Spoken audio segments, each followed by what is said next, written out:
fala sobre a profissão de Jesus. E tudo que está na Bíblia, tudo, todas as vírgulas, todos os pontos, todas as letras, elas significam mais do que o que apenas está escrito. Basta a gente meditar sobre o que está escrito. E com Jesus, o nosso Salvador não seria diferente. Ele é a profissão dele, a profissão humana dele, vai ser carpinteiro. A profissão que ele herdou do pai dele. Aí eu me perguntava, por que carpinteiro? Poderia ser qualquer outra coisa. Só que quando você começa a analisar, você começa a meditar no profundo da alma sobre o que significa essa profissão de Jesus, aí vem o Espírito Santo e vai iluminando, dando sabedoria para nós. E comecei a pensar, irmãos, o que o carpinteiro faz? O carpinteiro, ele vai lá, pega uma madeira e trabalha com aquela madeira. Ele vê uma árvore lá e às vezes ninguém dá valor para aquela árvore, uma árvore talvez feia, talvez cheia de nó, mas o carpinteiro, ele olha para aquela árvore de maneira diferente. Ele vê o que as outras pessoas não veem. E mais do que isso, o carpinteiro, às vezes, em entulho, ele vê muita coisa que dá para aproveitar no entulho. Muitas madeiras que já seriam descartadas, ele vê valor naquelas madeiras, porque ele sabe que através do trabalho dele existe uma transformação. E fui meditando sobre essa profissão de Jesus e o tanto que faz sentido Jesus ter nascido filho de um homem que era carpinteiro, e a sua profissão enquanto, antes de começar o seu ministério, ter sido também de carpinteiro. Porque se a gente depois analisar que tudo é um paralelo entre o mundo espiritual e o mundo natural, faz muito sentido. Porque se ele, enquanto mundo natural, enquanto ainda na sua posição de Jesus, era um carpinteiro que trabalhava com madeiras, talvez, irmãos, é forte, mas uma madeira que você olhe e talvez ela seja podre, que não sirva mais para nada, que sirva, talvez tem madeiras que não servem mais nem para atacar fogo, não serve mais nem para fazer fogo aquela madeira. Mas um bom carpinteiro, e eu acredito que sendo Jesus deveria ser o melhor carpinteiro do mundo, ele ainda via utilidade para a madeira. Aí quando a gente transfigura para a ideia do mundo espiritual, para o ministério de Jesus,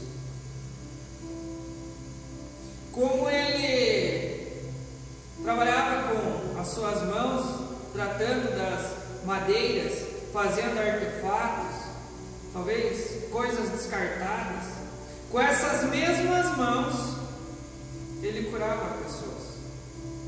Quantas pessoas ele curou com as mesmas mãos que tratavam daquelas madeiras? Aí você para pensar e começa a fazer sentido por que Jesus era carpinteiro.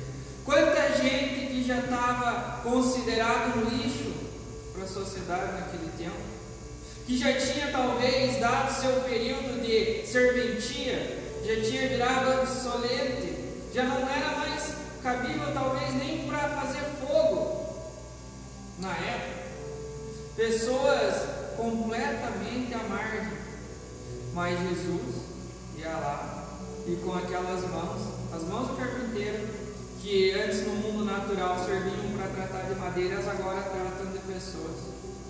E vejam como isso é impressionante na Bíblia. Porque às vezes na vida da gente, complicado, mas tem algumas partes da madeira que, para você ocupar novamente, você precisa pegar um serrote e cortar. Tem coisas na vida da gente que a gente tem que deixar para trás. A gente tem que cortar quando passa pelo tratamento do carpinteiro. Vocês sabem, quem não nasceu já nesse caminho, não nasceu no caminho da palavra, e às vezes até eu que tive a oportunidade de nascer, mas tive contato com muitas coisas que depois eu entendi que o carpinteiro tinha que cortar aquelas coisas para eu continuar no caminho da palavra. Glória a Deus. Não é diferente. Comigo não é. Com qualquer um que passar pelo tratamento do carpinteiro vai ter coisas que vão ter que ser cortadas. E é assim, se é cortado, dói. Às vezes dói muito na gente. Dói pra valer.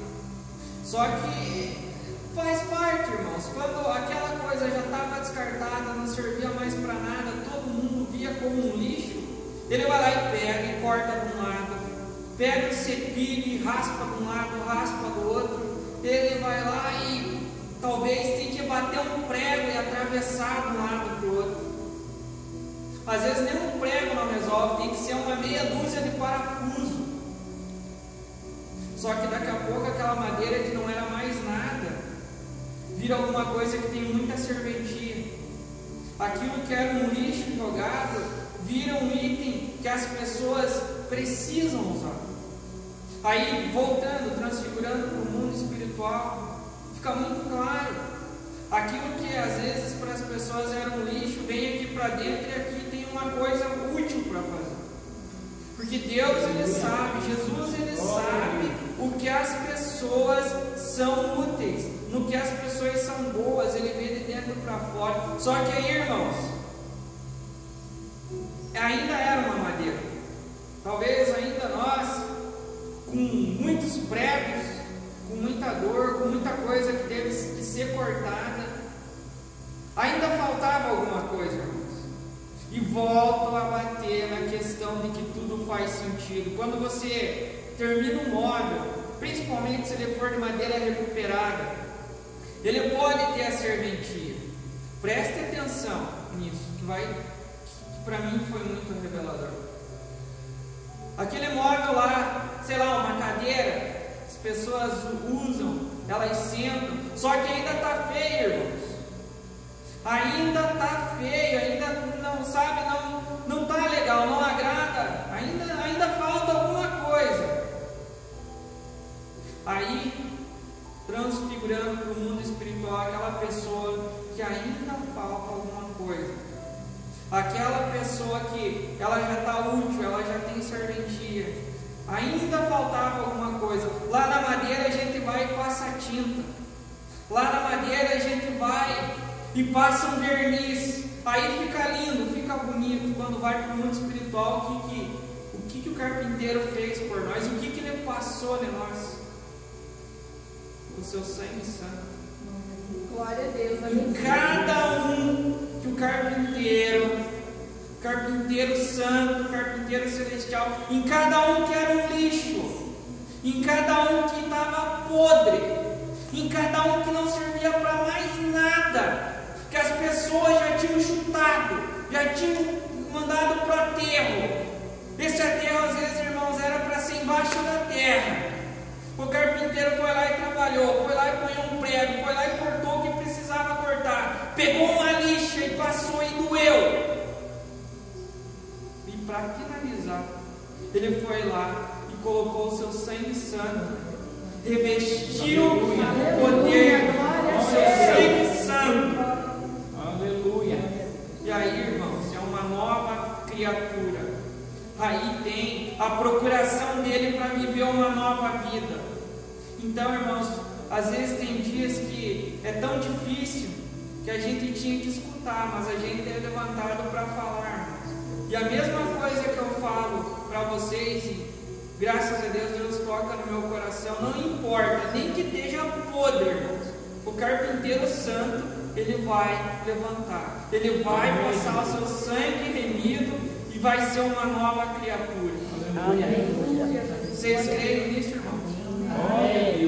Então eu vou pedir para os irmãos ficarem em pé para a gente fazer uma oração, finalizar essa parte. Senhor, nosso Deus e nosso Pai, agradecemos, Senhor, por essa palavra que o Senhor gestou no nosso coração por essa noite, Senhor. Pedimos, Pai, que esse carpinteiro celestial não desista de ninguém que está aqui, Senhor.